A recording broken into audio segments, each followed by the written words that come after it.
Hi everyone, welcome in mix classes. हम लोग कर रहे हैं रेलवे भर्ती बोर्ड परीक्षा के लिए टेस्ट योर सेल्फ, जिसमें जीके समान अध्ययन और साथ में ये रेलवे में अब तक आए हुए प्रीवियस एग्जाम के क्वेश्चन को भी हम लोग इसमें देखते हैं। अब तक दोस्तों पार्ट 3 अपलोड हो गया है इस चैनल पे।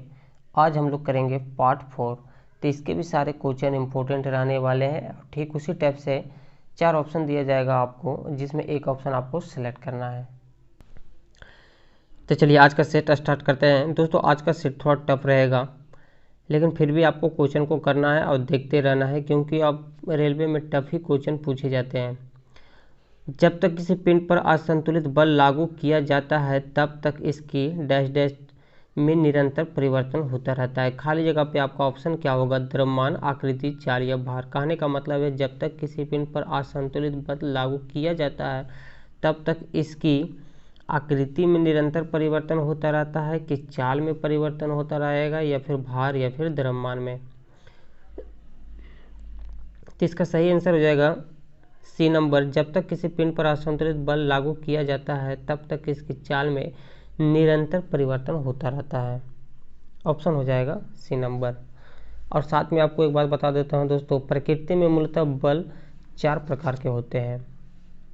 ये कौन कौन होते हैं? पहला होता है गुरुत्वाकर्षण बल, और दूसरा नंबर होता है विद्युत चुंबकीय बल, और तीसरा नंबर आपका हो जाएगा दुर्बल या क्षीण बल, और लास्ट में आपका होता है प्रबल बल।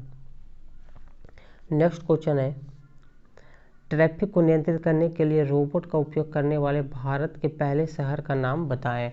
दोस्तों ट्रैफिक पुलिस होता है, उसके जगह रोबोट का प्रयोग किया गया था। वो कौन सा शहर में? भारत के कोची, जयपुर, वाराणसी या फिर इंदौर। तो इसका सही आंसर हो जाएगा इंदौर। विवादित फिल्म पद्मावत, ये तो आपको पता होगा दोस्तों। पद्मावत फिल्म जरूर आप देखे होंगे, जिसमें अलाउद्दीन खिलजी का किरदार जिसने निभाया था वो कौन हीरो थे? शाहिद कपूर थे, रणबीर कपूर, राणा दग्गूबाटी, रणवीर सिंह। तो पद्मावत में अलाउद्दीन खिलजी का किरदार निभाने वाले अभिनेता थे, ऑप्शन हो जाएगा रणवीर सिंह। ये फिल्म भी बहुत फेमस हुआ था। उस व्यक्ति को चुने जो एक समान समूह से संबंधित ना हो। मतलब 3 ऑप्शन है जो एक दूसरे से मिल रहा है, और एक चौथा ऑप्शन है जो इन तीनों ऑप्शन से अलग है। तो वो सही क्या होगा option? Albert Einstein, Thomas Edison, Virat Kohli, Alexander Graham Bell. तो दोस्तों आपको नाम पढ़ते के साथ ही पता चल गया होगा कि ये तीनों जो है ये एक साइंटिस्ट हैं, लेकिन विराट कोहली एक क्रिकेटर है। अगला नंबर क्वेश्चन, जब कोई वस्तु वृत्तीय पथ पर गति करती है तो घूर्णन करती हुई वस्तु पर केंद्र की ओर लगने वाला बल क्या कहलाता है? तो दोस्तों ये आपका एक वृत्त पथ है, इस पे आप गति कर रहे हैं, ठीक है, घूम रहे हैं तेजी से, तो घूर्णन करती हुई वस्तु पर केंद्र की ओर लगने वाला बल क्या होगा? तो ये जो बीच वाला जो केंद्र होता है ये आपका वस्तु है, तो इस पे लगने वाला बल क्या है? साधारण बल है, गुरुत्वाकर्षण बल है, कोणीय बल या फिर अभिकेंद्रीय बल है? चलिए इसका आंसर बताइएगा। तो ये होता है दोस्तों अभिकेंद्रीय बल। जब कोई वस्तु वृत्त पथ पर गति करती है तो घूर्णन करती हुई वस्तु पर केंद्र की ओर लगने वाला बल जो होता है अभिकेंद्रीय बल होता है, ठीक है। एक और आपको हम बताते हैं दोस्तों, जैसे कपड़ा धोने का जो मशीन होता है या फिर दूध से मक्खन निकालने वाला जो मशीन होता है, बहुत बार ये दोनों क्वेश्चन एग्जाम में आ चुका है, तो वो किस बल पे काम करता है ऐसे आपसे पूछेगा, तो आप वहाँ पे अपकेंद्रीय बल सिद्धांत कार्य मतलब अपकेंद्रीय बल के सिद्धांत पे काम करता है, वो आपको टिक करना। अपकेंद्रीय बल, अभिकेंद्रीय अगर दे देगा तो ये नहीं कीजिएगा, अपकेंद्रीय, अपकेंद्रीय ऐसे होगा। अगला नंबर क्वेश्चन, इस क्वेश्चन का आंसर देना है, निम्न में से किसे पर्वतों की रानी के नाम से जाना जाता है? पर्वतों की रानी किसे कहते हैं? दार्जिलिंग को, ऊटी, कोडाईकनाल या फिर देहरादून? चलिए सही ऑप्शन को चूज कीजिएगा। तो दोस्तों पर्वतों की रानी कहा जाता है, पर्वतों की रानी कहा जाता है कोडाईकनाल पर्वत को। ऑप्शन हो जाएगा 3rd नंबर। एक बताओ, आपको बता देते हैं कि कोडिकनाल जो है पर्वत, ये किस राज्य में है भारत के? तो ये है तमिलनाडु में। ठीक है, नेक्स्ट क्वेश्चन। अच्छा, एक बात आप बताते हैं, देहरादून जो है दोस्तों, इसे वन नगर भी कहा जाता है। वन नगर किसे कहा जाता है? तो देहरादून को। विच of the following animals is worm blooded? कहा गया है कि इन चारों ऑप्शन में से किसका खून जो होता है गर्म होता है, गर्म प्रकृति का होता है?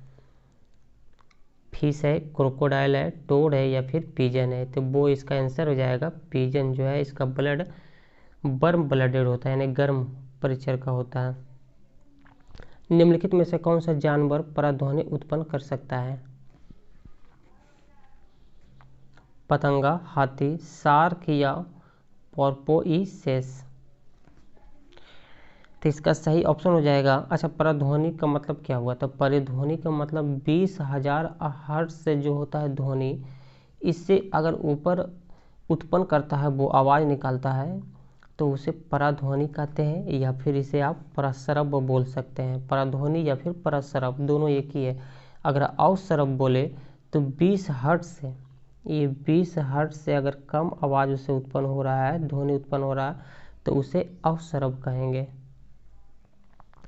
अच्छा, इसका आंसर क्या हो जाएगा? निम्नलिखित में से कौन सा जानवर पराध्वनि उत्पन्न कर सकता है? तो इसका सही आंसर हो जाएगा डी नंबर, पोर्पोइसेस। निम्नलिखित में से कौन सा विकल्प उस लवण का उदाहरण है जिसके जलीय विलयन का पीएच मान 7 से कम होता है? एक बात हम आपको हमेशा बताते रहते हैं कि अगर 7 है तो वो उदासीय प्रकृति का होता है, 7 से ज़्यादा है तो वो होता है आपका अम्लीय, क्षारीय। अगर 7 से ज़्यादा है तो वो क्षारीय होगा, और 7 से कम है, इस तरफ जाएगा, माइनस में जाएगा 7 से, तो वो अम्लीय होगा। अच्छा, इस क्वेश्चन का आंसर क्या हो जाएगा? निम्नलिखित में से कौन सा विकल्प उस लवण का उदाहरण है जिसके जलीय विलयन का पीएच मान 7 से कम है? 7 से कम है यानी कि पक्का वो अम्लीय होगा, क्षारीय होगा नहीं। तो इसका आंसर हो जाएगा अमोनियम क्लोराइड। एक बताओ, आपको हम बता देते हैं, पीएच का मान 0 से 14 के बीच होता है। किसी भी पीएच का मान होता है वो 0 से 14 के बीच ही होगा, 0 से माइनस में नहीं जाएगा और 14 से अधिक नहीं जाएगा। निम्नलिखित में से किस अभिक्रिया में ऑक्सीजन हवा में मुक्त होती है? वाष्पोत्सर्जन, प्रकाश संश्लेषण, श्वसन, या फिर मलत्याग? तो दोस्तों, आपको पता होगा जब पेड़ पौधे प्रकाश संश्लेषण करते हैं तब उससे ऑक्सीजन हवा निकलता है, तो यानी कि ये प्रकाश संश्लेषण के दौरान ही ऑक्सीजन हवा में मुक्त होगी। धातु ऑक्साइड और हाइड्रोजन का निर्माण करने के लिए, धातु ऑक्साइड और हाइड्रोजन को बनाने के लिए निम्नलिखित में से कौन सी धातु वाष्प के साथ यानी कि भाप के साथ अभिक्रिया करती है? कॉपर, लेड, सिल्वर, या फिर एल्यूमिनियम? तो दोस्तों, इसका आंसर हो जाएगा, धातु ऑक्साइड और हाइड्रोजन का निर्माण करने के लिए एल्यूमिनियम धातु वाष्प के साथ अभिक्रिया करती है, तब जाके धातु ऑक्साइड और हाइड्रोजन का निर्माण होता है।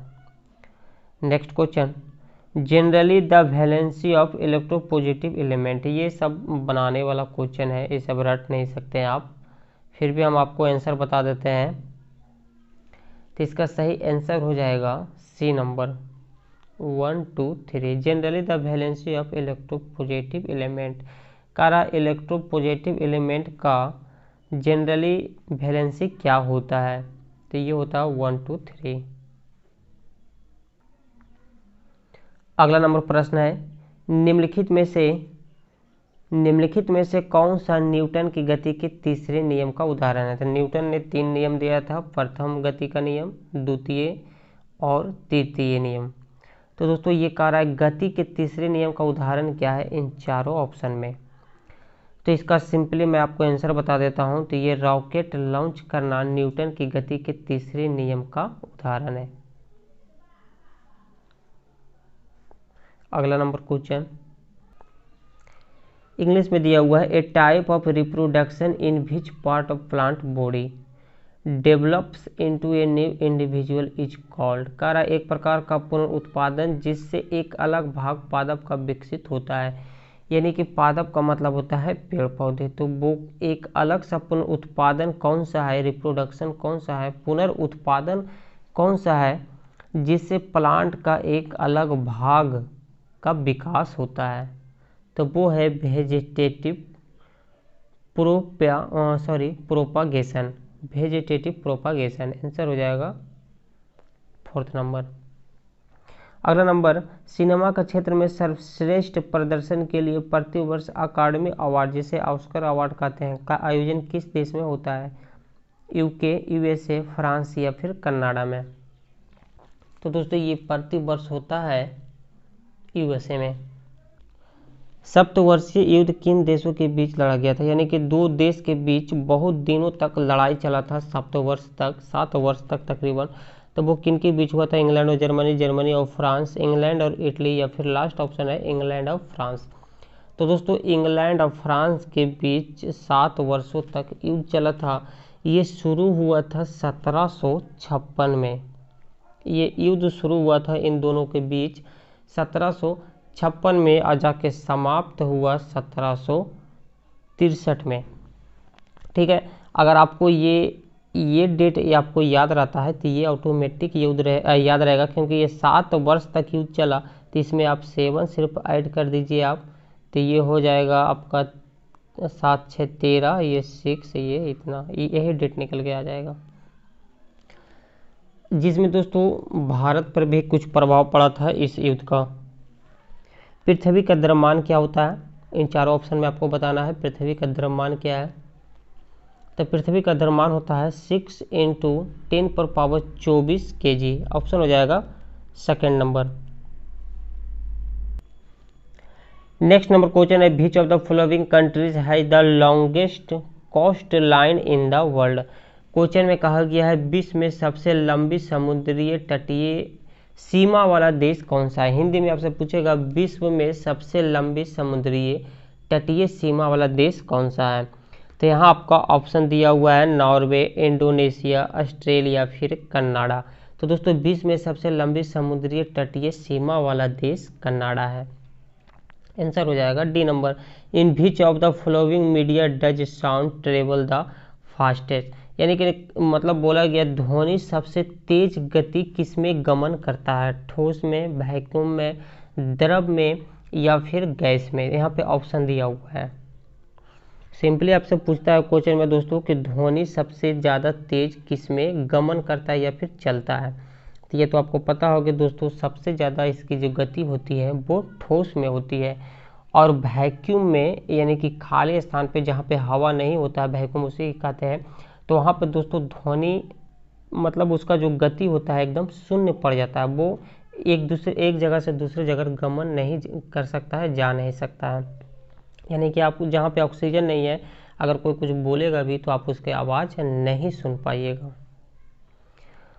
वह पुरस्कार कौन सा है जो श्रमिकों को उनके विशिष्ट प्रदर्शन, नवाचार क्षमता, उत्पादकता और प्रदर्शन के क्षेत्र में असाधारण साहस और मानसिक तत्परता के उत्कृष्ट योगदान के लिए दिया गया है? बहुत लंबा क्वेश्चन है।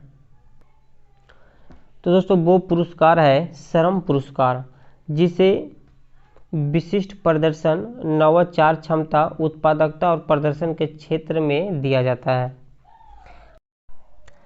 अगला नंबर क्वेश्चन है, भारतीय संसद का उच्च सदन किसे कहा जाता है? बहुत अच्छा क्वेश्चन है। राज्यसभा, लोकसभा, उच्चतम न्यायालय या प्रधानमंत्री कार्यालय? तो ये तो आपको पता होगा, बहुत बार एग्जाम में आ चुके हैं, सेट में भी आपको देखने मिला होगा। तो भारतीय संसद का उच्च सदन राज्यसभा को ही कहा जाता है। अच्छा, इसे एक क्वेश्चन और पूछा जाता है कि अस्थायी सदन किसे कहा जाता है? तो राज्यसभा को ही अस्थायी सदन कहा जाता है, ये जो कभी भी भंग नहीं होता है। अगला नंबर क्वेश्चन, तथ्यवर्त कादियान निम्न में से किस खेल से संबंधित है? ये जो शब्द है दोस्तों सत्यवर्त कादियान किस खेल से संबंधित है? फुटबॉल, हॉकी, कुश्ती, या फिर लास्ट ऑप्शन दिया हुआ आपका कबड्डी? चलिए इसका सही आंसर हो जाएगा दोस्तों कुश्ती। ये जो शब्द है कुश्ती से रिलेटेड है। अगला number question, which of the following can exist in solid, liquid and gaseous form? कह रहा है which of the following can exist in solid, liquid and gaseous form? Metal, inter element, metalloid या फिर non metal. कह रहा है ठोस, द्रव और गैसीय अवस्था में रह सकने वाला इन चारों ऑप्शन में क्या है? मेटल है यानी कि धातु है, इंटर एलिमेंट, मेटेलॉइड या फिर नॉन मेटल। तो दोस्तों ये ऑप्शन हो जाएगा 4th नंबर, नॉन मेटल, यानी कि अधातु जो है ठोस, द्रव और गैस तीनों अवस्था में आराम से ये रह सकता है। दोस्तों जब मधुमक्खी काट लेता है तो उसके डंक का इलाज करने के लिए इन चारों ऑप्शन में किसका उपयोग किया जाता है? नींबू के रस, दूध, सिरका या फिर बेकिंग सोडा। तो दोस्तों मधुमक्खी के डंक का इलाज करने के लिए आपको बेकिंग सोडा के घोल का उपयोग किया जाता है, यानी कि बेकिंग सोडा के अगर आप लेप वहाँ पे लगाइएगा तो ठीक हो जाएगा। अगला नंबर क्वेश्चन है, निम्नलिखित ऑप्शन में कौन सा एक परास्ववेदी यौगिक है? सल्फ्यूरिक अम्ल, मैग्नीशियम क्लोराइड, फास्फोरस, पेंटॉक्साइड या फिर काली चूना। तो दोस्तों काली चूना एक परास्ववेदी यौगिक होता है। अगला नंबर क्वेश्चन है, ये क्वेश्चन आप जानते होंगे, थोड़ा सा ध्यान से देखिएगा, सुनिएगा। जब एक गिलास पर रखे गए कार्ड को उंगली से धक्का दिया जाता है, ये दोस्तों एक गिलास है, इसके ऊपर एक कार्ड रखा हुआ है या फिर एक कूट रखा हुआ है, धक्का दिया जाता है तो उस पर एक रखा सिक्का गिलास में गिर जाता है। इस पे एक कॉइन रखा हुआ है 5 रुपया, 2 रुपया या 1 रुपया का। तो दोस्तों जब हम इसे थोड़ा सा पुश करते हैं यहाँ पे, तो दोस्तों क्या होता है, ये सिक्का आपका गिलास में गिर जाता है। तो ये कथन कर रहा है निम्नलिखित में से किससे, मतलब नियम को व्याख्यात करता है? न्यूटन का गति विषयक तीसरा नियम है, ऊर्जा संरक्षण का सिद्धांत है, जड़त्व का नियम है या फिर संवेग संरक्षण का नियम। तो इसका आंसर हो जाएगा जड़त्व का नियम, जो न्यूटन का प्रथम नियम होता है। निम्नलिखित में से कौन सा समूह से संबंधित नहीं है, यानी कि विषम को छाटिएगा? लोमड़ी, बकरी, घोड़ा या और जेब्रा में। तो इसका सही आंसर हो जाएगा बी नंबर, लोमड़ी, घोड़ा और जेब्रा में छाटा। देखिए दोस्तों इसका आंसर ये वाला होगा, बी वाला, नीचे वाला, यानी कि इसका ऑप्शन हो जाएगा ए, क्योंकि बकरी, घोड़ा और जेब्रा एक शाकाहारी जानवर है, लोमड़ी एक मांसाहारी जानवर है। तो दोस्तों आज के लिए बस इतना ही। मैं बता दूं कि आज का जो क्वेश्चन था प्रीवियस एग्जाम ग्रुप डी का जो हुआ था उसका ही सारा क्वेश्चन आज मैंने कराया था। जो 2018 में हुआ था दोस्तों ग्रुप डी का एग्ज़ाम, ये सारा क्वेश्चन जो आप देख रहे हैं ये प्रीवियस एग्जाम का ही क्वेश्चन मैंने कराया था। तो दोस्तों आप क्वेश्चन देख रहे हैं कि किस लेवल तक पूछा जा रहा है और कितना हार्ड क्वेश्चन कर दिया। तो दोस्तों आपको डरने की ज़रूरत नहीं है, बस ढीठ की तरह जब तक आपका एग्ज़ाम पढ़ नहीं जाए आपको सारा क्वेश्चन देखते रहना है और दोस्तों मेहनत करते रहना है, क्योंकि डरना नहीं है, डरिएगा तो फिर काम नहीं चलेगा। तो दोस्तों बस क्वेश्चन को आपको सिर्फ देखना है और क्वेश्चन को ध्यान से सुनना है। अगर आपसे बन जा रहा है तो अच्छी बात है, अगर नहीं भी बनता है दोस्तों तो आप देखते रहिएगा बार बार। तो दोस्तों ये सारा क्वेश्चन हमेशा रिपीट ही होते रहता है, सिर्फ लैंग्वेज चेंज हो जाता है। तो देखते देखते आधा से ज़्यादा क्वेश्चन आपके दिमाग में सेट हो जाएगा।